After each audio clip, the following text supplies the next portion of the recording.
Monsieur Wave. Yo, apply. Yo, luta do dede. Luta mo nulo jël moto nga andil ma xaalis. Hello? Bësal mu fay. What? Bësal mu fine. Oh, yes! Wave Axina Gambia. Deposit and withdraw money, pay bills, and buy mobile credit without fees. Transfer money wherever in the country for only 1% fee. Ak Wave. Bësal mu fine. Wave. Your money is yours. In a world where progress never sleeps, one company stands out as the driving force behind infrastructure and energy solutions. Introducing our fuel company and cement producer, where excellence meets efficiency. Jar Oil. The company have 30 filling stations across the country that are all operating, which includes the recently completed Yarambamba and Old Yundum filling stations. And our rates are relatively cheaper than anyone else across the country. Along the years, Jar Oil introduces importation and distribution of cement in their line of business to diversify and strengthen their operations. Are you a cement retailer? At the moment, Jar Oil is the biggest producer and distributor of cement in the country with the most competitive prices in the market. With a focus on sustainability and innovation, we are paving the way for a greener, stronger future. Trust in us to fuel your projects and lay the groundwork for success. We currently produce over 25,200,000 bags per year. As the largest cement producer in the country, Jar Oil also targets to export cement to the neighboring countries like Guinea-Bissau, Guinea-Conakry, and others.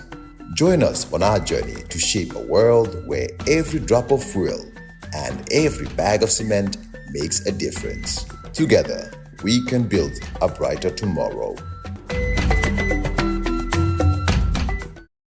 Well, it's all over the media this morning, and rightly so. The GRA's $6.7 billion collected in a short span of 90 days is a record-setting achievement worth celebrating, and no one deserves to lead the celebrations than the man at the helm, Yankuba Darboe, long-standing Commissioner General of the Gambia Revenue Authority, comprising the once separate customs and excise and income tax departments of the Ministry of Finance and Economic Affairs. Yanks, as I fondly call him, and many others do, joins us now to crunch the numbers. Yanks, Eid Mubarak. Thank you very much, Brother Peter. I'm always happy to be here. Just before we move on, I have a present for you. You deserve a present. Okay. I'm sure you recognize this. Yes, that's it. Right. Yeah, collecting revenue for national development. You you know this man. That's exactly, yes. Welcome. 6.7 billion. Wow. I remember when you were set, 23 million for the whole year? Yeah. I mean, you sat here and you almost whistled, in astonishment, just at the colossal figure. I mean, it seemed colossal at the time. But at this pace, we are well in line to meet the target ultimately. Before we get into all of that, just give us a breakdown of the 6.7 billion in 3 months. Thank you, Peter. As I said, I'm always happy to be here to make sure that we tell our own story rather than other people telling us about our story. If you don't blow your trumpet, as I was telling Syndicator yesterday, somebody will take it and blow a tune that you don't like. Exactly. That is why on a quarterly basis, we want to get to the media and explain our situations, the challenges that we have, the achievements that we have, the support we're getting from the government as well as the general population. So I'm happy to be here to report, to give you the quarterly report of the activities at the level of GRA. And as you already know, we landed in December collecting 20.8 billion.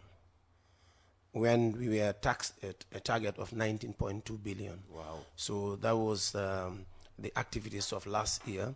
And that was good in the sense that we were able to achieve our target, or even not only that, but we surpass the target. And then we are given a new tax. They said if you do a good job, you always expected to have more. And because of the good work that we did in 2024, our principals, Minister of Finance, and us, including IMF, we again sat down and agreed for a new target for 2025. So the IMF is always part of this conversation? Of course, they are development partners. Interesting. And they help us on technical support.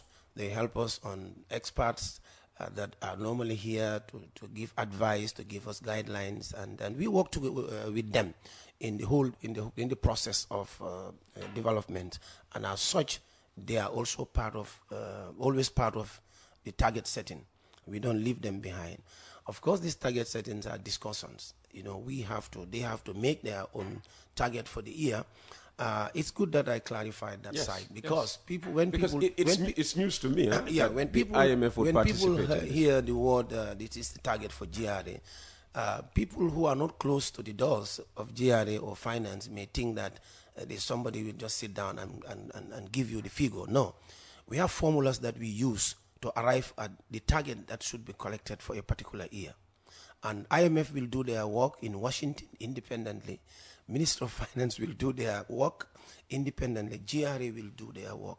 Then at a particular time, 3 of us will sit down and then compare notes, discuss, disagree, and agree finally. And then once we agree finally, that is what is taken as the target for the year. And this is very important because it is domestic resources mobilization. The budget of the country is based on certain revenue expectations, and major among them is the domestic revenue mobilization, and that is why it's very key. So as end last year, we agreed on a target of about 23 billion, and this is what we are working on.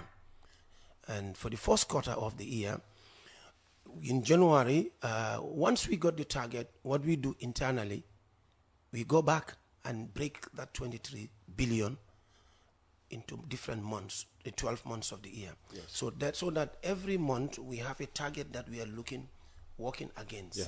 So that's how we do it until December.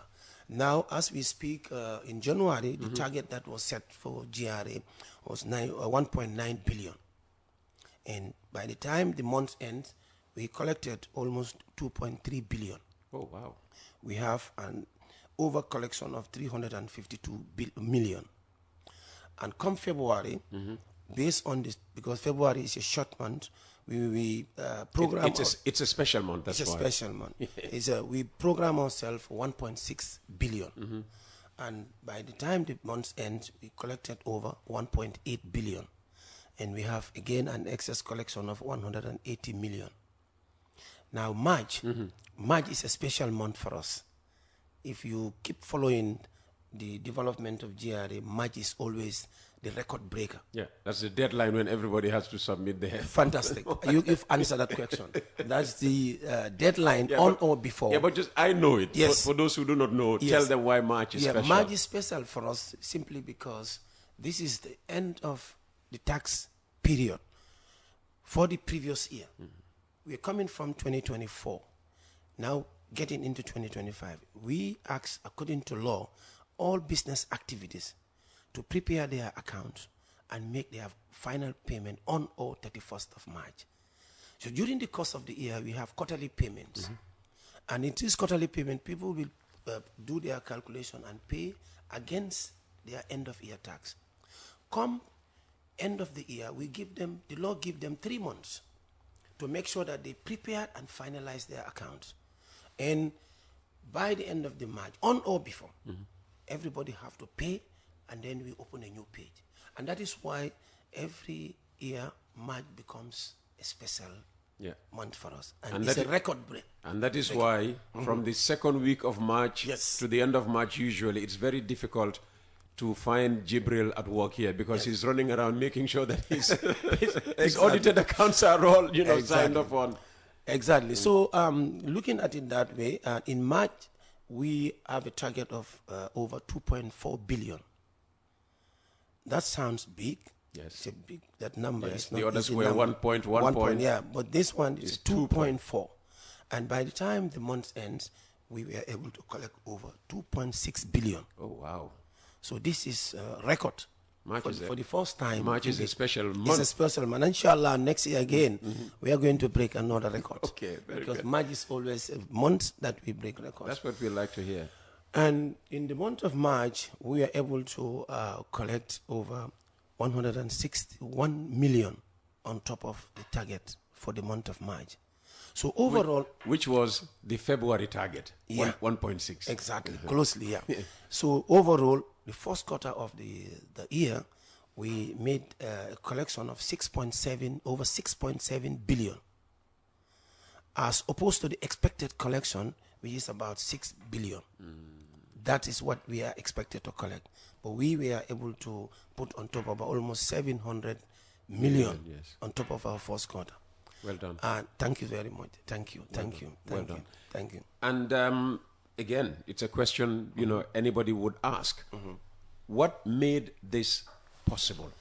Because you Good said question. here, Yeah. you know, in the early days of GRA, we were lucky if even for the whole year, Yes. we had 300 million. Exactly. Exactly. But now we are not, you know, millions are no more, you know, they are the, you know, add-ons to the billions we are expected to collect. Exactly. I think that's a good question. In a couple of years ago, what we are announcing today, 6.7, is the whole year collection.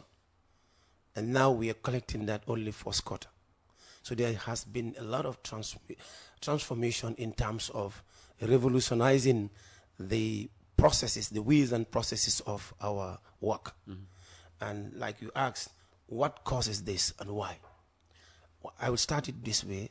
First, we have the political will, because we are on transformation, bringing reforms, and these reforms are in the form of digitalization. And then the way we approach it is on tax line by tax line, because all this money, the billions that we are talking of, taxes on different tax codes, different lines. So what we do inside is to look at which tax line we think that we are collecting, but it is not to the best or maximum level of collection. Then now we will think of either how can we bring technology to that to improve that situation. And in that approach, we will first approach our development partners, like the World Bank, IMF, African Development Bank, etc. In a case where we have a positive answer from them in a particular tax line, for example, we want to get a platform for international trade collection, which we discussed earlier on in launch in 2022, that's Asikoda Wall. Yes. This is costing millions, if in the Gambian dollars, billions, to get that system. It's a web-based system, and it can interface with any other system that is web-based, and it's a very good enforcement tool for us. And we cannot afford it, neither can government come out and do that for, because they have other priorities as well. What we did, we approached our development partners, and African Development Bank happily came out and said they want to help us to get that. So they fully sponsor the Asikoda Wall. We want to say to them, thank you very much for that. Equally, we also want to create a platform for domestic taxes collection. Currently, the system that we are using, we want to change it to become a web-based system, just like the Asikoda Wall, and that is iTax. And we approach different partners, and the World Bank came in, and they were ready to sponsor that system. And now, currently, we are working with them in setting it up. Yes, in setting up the iTax. Okay.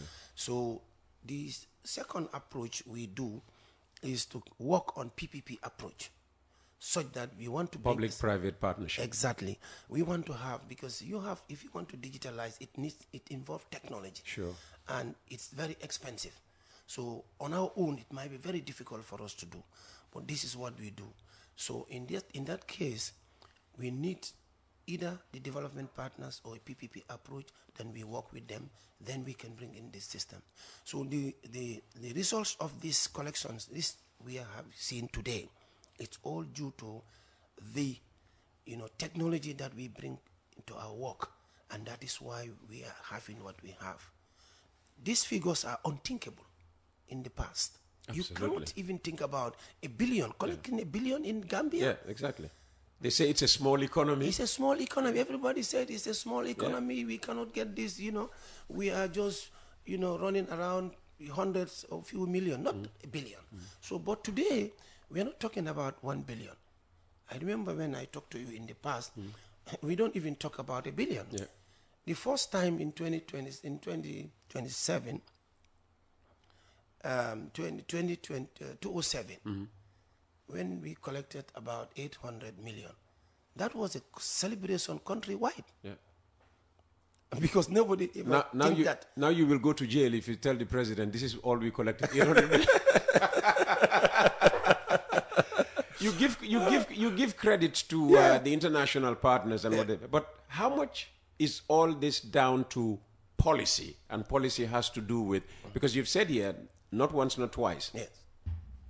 You don't determine how much tax is placed on any tax line. Yeah. It's a matter for the ministry. So how much is this down to policy at the Ministry of Finance and Economic Affairs? Ministry of Finance, GRA work together, but we try to separate our work. When it comes to operation, GRA is 100% responsible for that. We come with ideas, and these ideas are discussed with finance, and in finance we now push it to another level, in the level of the policies, because all these things we are doing with the systems that we are bringing, at the end of the day when we come up, it has to follow a process, and then we have our limitation at one point. For example, when we bring the excise, digital excise tax stamp, it has to go with regulation, and GRA, we cannot finalize the regulation. It has to go to Minister of Finance for the minister to endorse that, and then later take it to Justice, for the Justice Minister to move another level to gazette it, and then it becomes part of our process. So when you speak about political will, is that where where you're talking from that angle? Yes, I'm talking on that angle. When I say political will, here the different methods of reforms that we bring are hard to take in terms of the business community, because any reform that we brings in, it brings in transparency, accountability, and trade facilitation. We will always study and make sure that this reform that we are bringing is not that we are reinventing the wheel. It is happening in other parts of the world, and we will study it thoroughly and bring it in. But when the reforms comes in, the resistance is so hard that if you don't have the political will, it will not work. You always give the example of the VAT when the VAT with Njoguba being the man behind it, because at once in 2013 when we brought in the VAT initially to replace sales tax. And we know that VAT, the whole of West Africa at that time, almost every country on board VAT. The noise was so much that the business community went to the president then and said, these boys want to bring your country down. Because this is not a good system. And no president likes to hear that. And no president likes to hear that. But it was Njoguba again who went to the president and said, give me time with my people. I will discuss with them. Dr. Njoguba, who is now with Pura. Dr. Njoguba, who is now with Pura, and we are still working with him. Maybe I'll get to that level, because we have other systems that are coming, and then we have to go through Pura, and we are still working with him. Thanks to him that we have the VAT in the country up till now, because he's the one who faced Yahya Jammeh at the time and told him that, sir, can you give us 3 months? If it doesn't work, we take the responsibility. If it works, then we move on. And the Jammeh said then, if it doesn't work, heads will roll. And Jogu was bold enough to take the responsibility. And he met us at the time, he met me, the Minister of Finance, the Permanent Secretary, and it moves. And up to today, we are enjoying that. Now, let me finish this with political will. Yeah. Every reform that we bring in, there is a resistance. Very, very resistant. And then you see the business community will start lobbying from the ministers to the president. But because before we bring any reforms, we always explain very clearly to the minister, that is Minister of Finance, at every given time, why we want to bring this reform. And we will also explain to the president, will understand why we want to bring this kind of reform. Now, by the time we start the reforms, then these people will start running everywhere. Helter-skelter. Exactly, trying to look for help so that either the minister will say stop or the president will say stop, don't move on, stop this thing. But by the time they get there, because we are one government and we should be thinking the same. So by the time they get there, those people will tell them, well, the most important thing is they are not touching your capital, they are not touching your profit. All they want to get is the tax. So there is nowhere else to go. And that is why I begin to say that we are successful in what we are doing because of the strong political will. Okay. With political will, we were able to bring the scanning system, the state-of-the-art scanning system, one in Africa, and it's at the seaport. This is scanning both imports and exports. We are able to bring in the digital weigh bridge, which is at the port, and any bulk cargo that comes in has to pass through the bridge so that we quantified exactly what you brought in, and then the taxes will be levied on it based on that. We are able to bring the single window platform so that different players can also use it to do their activities. We are able to bring e-tracking. If you remember the e-tracking story, before the e-tracking, Gambia is a country that receives a lot of transit goods from Senegal. But also we give out transit because currently a lot of containers will come through to Gambia, goes to Senegal, Mali, Guinea-Bissau or Conakry.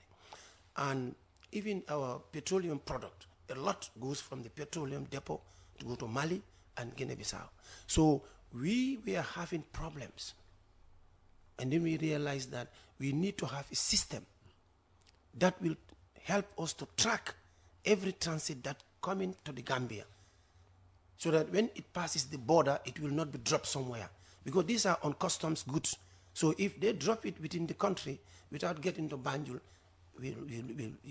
revenue will be a question there. Absolutely. And if they are going out of the country from the ports, they don't pay duty.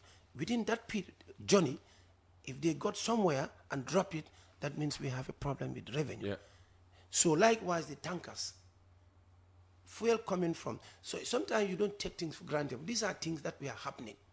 We have people take fuel transit from the depot, going towards Basse. Along the way, they dump it and come back. And those fuels did not pay duty. Yeah. So we got that several times. But now with the coming of the e-tracking, all that is the thing, history now.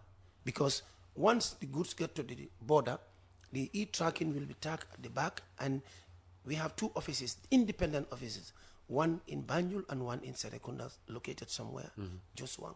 And they are working 24/7 monitoring, because it's linked to the satellite, such that the whole road is geofenced all over the country. That's what we did. So that those trucks, if they go off track, the system will alarm. Okay. And our people will know that, and then the enforcement will follow. So that also becomes a tool. That is a system that really helps us in terms of tax evasion. Well done. And we have the fuel marking as well. And I explained the story of fuel marking. The beginning was very tough. Yeah. Exactly. And then the digital tax stamp. You remember the tax stamp? Absolutely. Another one that generated so much noise. So much problem, because they were saying that no, this cannot work in the Gambia. Yeah. And our stand was, if the tax stamp is all over the wall, is Gambia an exception? No, why? Shouldn't be. But now what happens, Peter? It will be interesting for you to know that the smuggling that was in the Gambia in terms of excisable goods was too much. You go to the stores, you go to supermarkets, you go to the market, So many different canned drinks are there. So many different products of smuggled goods. And it went to a point, even to collect, a certain amount of money on those products is difficult because they were smuggling left, right, and center. This is what warranted us to bring in digital tax stamp. Jar Oil, the company, have filling stations across the country, and our rates are relatively cheaper than anyone else across the country. Jar Oil is the biggest producer and distributor of cement in the country with the most competitive prices in the market.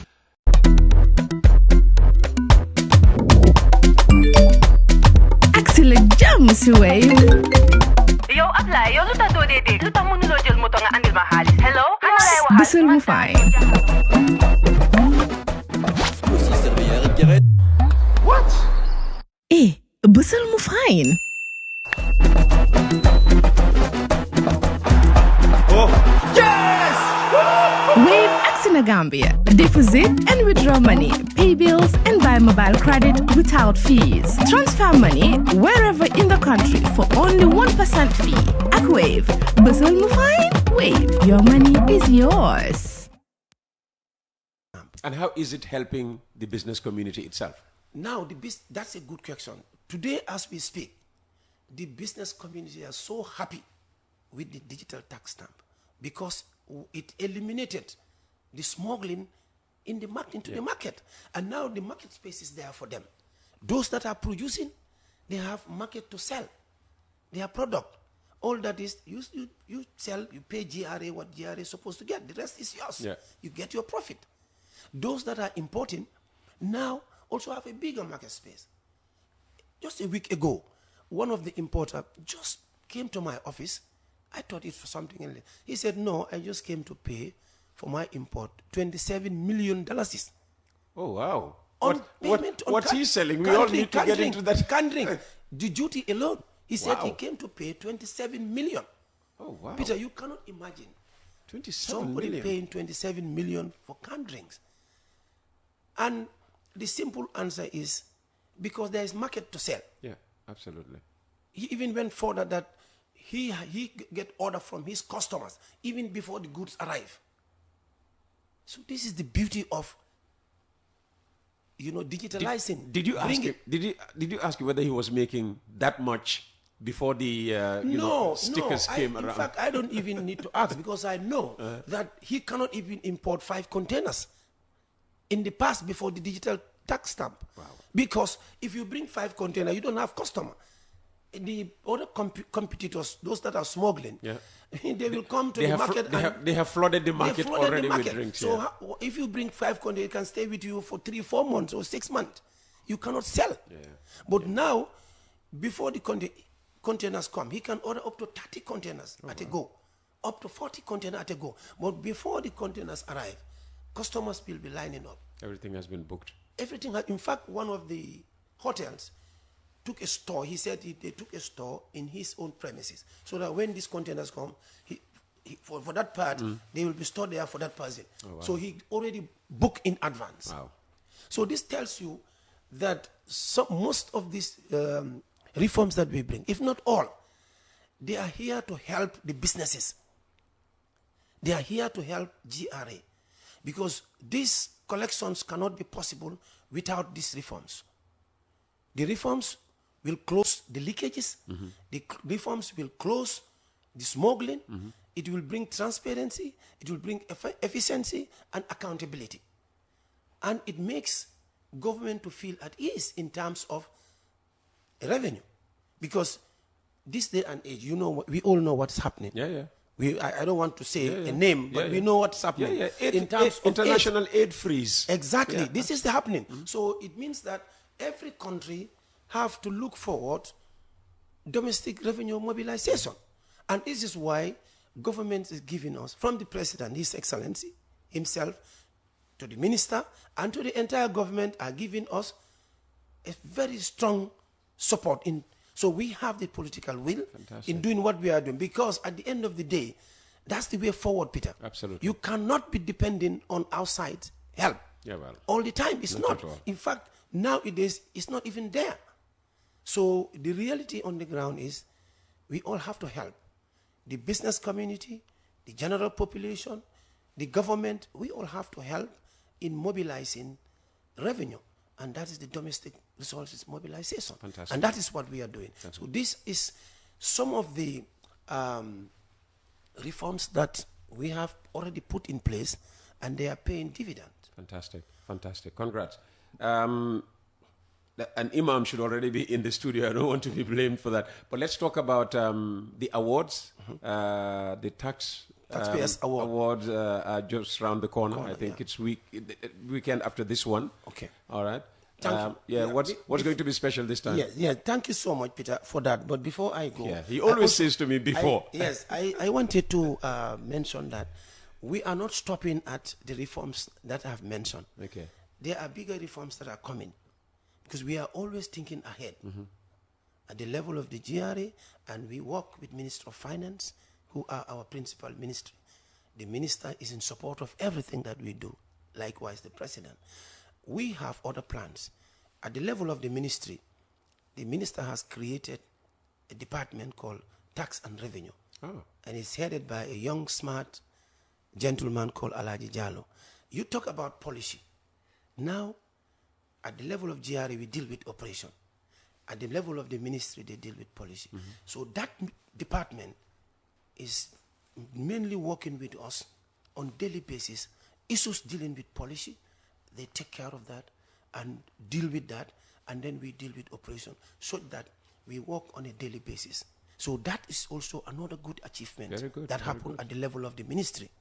So we are working with that department on a daily basis in things that we do. But in addition to that, we have on the platform coming very soon what we call rental income software, developed already, and by 1st of May, we will deploy the first phase of it. This, like I said, that tax line also, we've realized that there is a potential. We can collect more than what we are collecting. So we developed a platform that is coming 1st of May, and we will be using that platform to help us to do the collection on the rental income for both commercial and residential. And in addition to that, we just signed the addendum for the revenue assurance. That is also coming very soon. And that is to deal with telecoms companies, GSM companies. GSM companies are paying a lot of money, but we still feel that we need to work with them. To pay even more? To digitalize. It depends. To digitalize that part of their collection. Rather than giving us the amount, we digitalize, and so we all work together, because every phone call that you do, there is a VAT, there is an excise component. Every text that you send, there is VAT. Yeah, and I do that so a lot every day. This is in millions. In order for us to know our own share of it, we need to bring in a system called... Your fair share of it. Yes, we are fair share. We need to bring a system called revenue assurance. And that is why I'm saying we are still working with Njogoba. Because in terms of, telecoms regulation, that's under PURA. That's under PURA. And that is why we are working with him to make sure that we just sign the addendum. That's the final end of the contract of that. Okay. And pretty soon we will work on that. And I'm sure you have seen on the papers as well that we went to Abidjan. Abidjan, yes. Last week. Well, we communicated while you were in Abidjan. Well, fantastic. Watching the Gambia. Fantastic, fantastic. So this, that one is a different reforms on VAT. Since 2013, we brought in the VAT. We are using the manual way of invoicing. And in the manual way of doing things, there is always a shortcoming. When people collect on their businesses, VAT, that's the output credit. Yes. When they spend on their business, input credit. Now, at the end of the day, what happens? They do a filing. Take the input credit from the output credit, and if they have a balance, that's what they bring to GRA. If they don't have a balance, they carry it forward for the following month. And now most of the business are carrying forward every year. That's it. Every month, every other month. So where is the transparency? So this is why we said to do this collection properly, we need to bring an electronic receipting system on VAT, where a software will be developed. We don't want to take your computers out. We will just have to interface the system that you have. And then we'll have a platform at the head office so that every invoice that you produce, as far as VAC is part of it. Jibril, are you listening? We will see it at the head office. And now this will bring, again, transparency, accountability, and fair play for all. Absolutely. All that GRA is after is not about people's profit. It is not about people's capital. Yeah. We're only saying that let's have the fair share of the tax. Yeah. If you say you are collecting this for GRA, whatever you collect, give 100% to GRA. And this is why we are bringing that platform, electronic receipting. And that's why we were in Abidjan. Like I said, Peter. So they have had this for years and years in Abidjan. They have had it for years, and they demonstrated to us. We have seen the samples, and we have seen how it impacts positively in their revenue collection. So we are also coming with that. And it is almost there. So these are some of the things that I wanted to mention here, that we are not stopping at what we have, the reforms we made, but we are always coming with more. As far as taxation is concerned, our aim is to digitalize all the tax lines. And with that, we will get the efficiency, and then the revenue that need to be collected will be collected without any problem. Fantastic. So coming back to the other questions of which is the GRA award. GRA award. This is an award that award dinner that we organize on a yearly basis to invite our esteemed taxpayers and the general public. In other words, just to say thank you, because it's not easy to pay tax. When you have money, you don't want to get away from the money. So people have to sacrifice simply because the law said you should do that. And those that are doing that, and they are doing it regularly, we need to say thank you to them. And this is why we organize a night of which the president, His Excellency the President, is always the chief petrol. He comes and shake hands with Peter Gomez and give you an award. He only did that once. Yes, but if you win again, he will do it. So what it brings is, since we started it, we have seen that the compliance level has gone up, because people struggle now to be on top, either the highest taxpayer or to be the most compliant taxpayer for a particular tax regime or the work that you do. So different businesses compete now so that they can be on top. This is what we want. And we've realized that, like I said, the political will. The president could have said, no, you go and do your thing. Yeah. But he's giving us support. And also... And I remember when he was committing to this publicly. That is now going to be part of his annual events. Yeah. And that... You made him do that, though. Of course, but it's for a mutual, general interest of the country. And as such, he's also telling the general public, thank you for being the most compliant taxpayer on different categories. Because the way taxation goes, people are not equal, because businesses are not equal and they are of different types. I would have loved to pay 27 million like this. Exactly. Like this drink seller. Drink seller who just came one day and paid 27 million. So the president, the entire government coming over, the GRA coming with taxpayers interact means a lot. Yeah. Yes, it's not all about pay. No, but we also say now this is a reward for you. And in any business that you are doing, the most important part of the business, beside everything, when you do your accounting, is the tax. Now, some of these businesses have international partners, and they would want to see that their partners in the Gambia are tax compliant. Yes. So there is no better example than a president giving you an award, a certificate, and you have it in your office, or I see some of them put it in the street. Yeah. So wherever their business partners are in the world. On billboards. And on billboards, exactly. Yeah. So this is the importance of taxpayers' dinner and award. Yeah. So that it's just a matter of saying thank you for what you have been doing. We appreciate it and we recognize you. We have like 500-600 businesses in the Gambia. But when it comes to selection, is only a minimum of about 30, 33. So it goes through a lot of screening. Competition is stiff. Competition, exactly. Imagine out of 600 businesses that you have, you only have to select 30, about 30, 33. So it means that you have to drop so many businesses. But again, it's part of it because we cannot award everybody. So we have to award the best.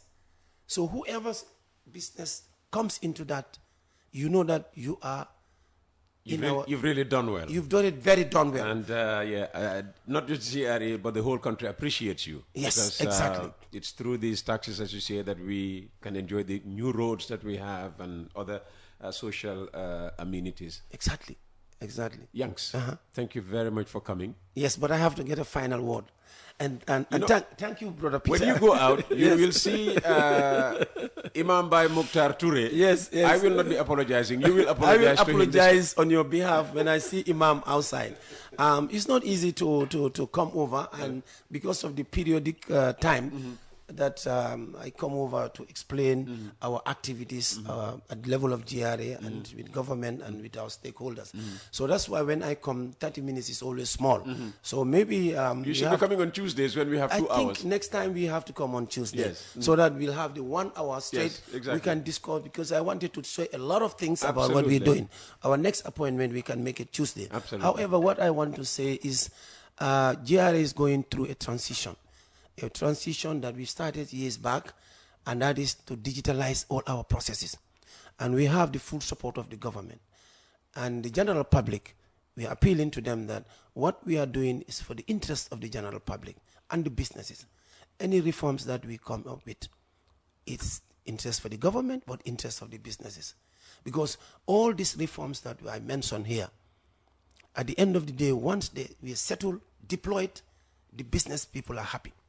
Because it's not fair for a particular business to be importing and paying their taxes correctly. Then another business, A or B, trying to smuggle and come to the same market and selling the same price. It's not fair for those businesses. And that brings me to this one tier. There's a lot of unfairness in the one tier. Yes. KMC, BAC, all the people who do Korite and Tobaski one tier. They are unfair to the people who have taken stalls in their markets, and they are paying year in, year out. They allow Senegalese and other people to come with their, Fuyung Fayang Charas, and they give them license to block pathways into the market and do their sale. I mean, they don't pay to GRA, those people. No, I mean, the thing is... it's a completely different area. We'll deal with that. It's a complete different area. I'm sure the people responsible for that, once you mention it, they will look into it, and then they will bring a solution to that problem. But what I'm now saying is, at the end of the day... The guy we want fair play. Yeah, the guy who is importing, GRA is paying a lot of money to GRA, and others who are not paying anything, smuggling into this country, making more profit. Exactly. To us, this is not fair. It's not fair to the government. They are not fair to themselves.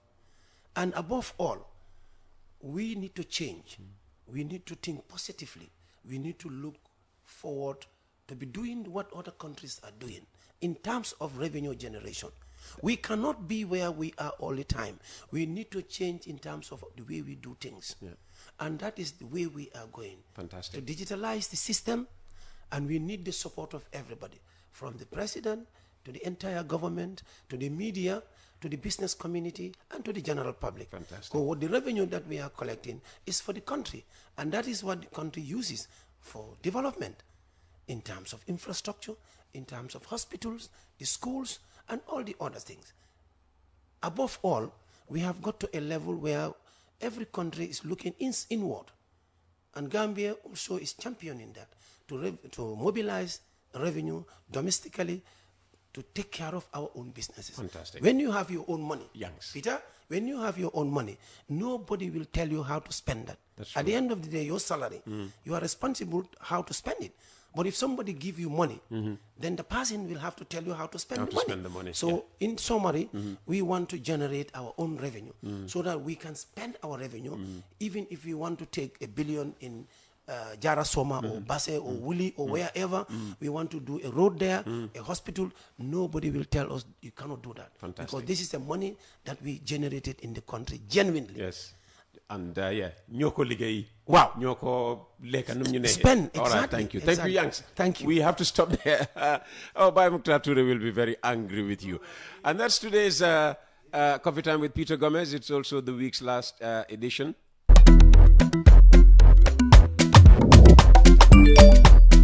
Excellent jam si Wave. Yo, apply. Yo, luta do de de. Luta mënuloo jël moto nga andil ma xaalis. Hello? Ano lay waxal? Bësal mu fine. What? Bësal mu fine.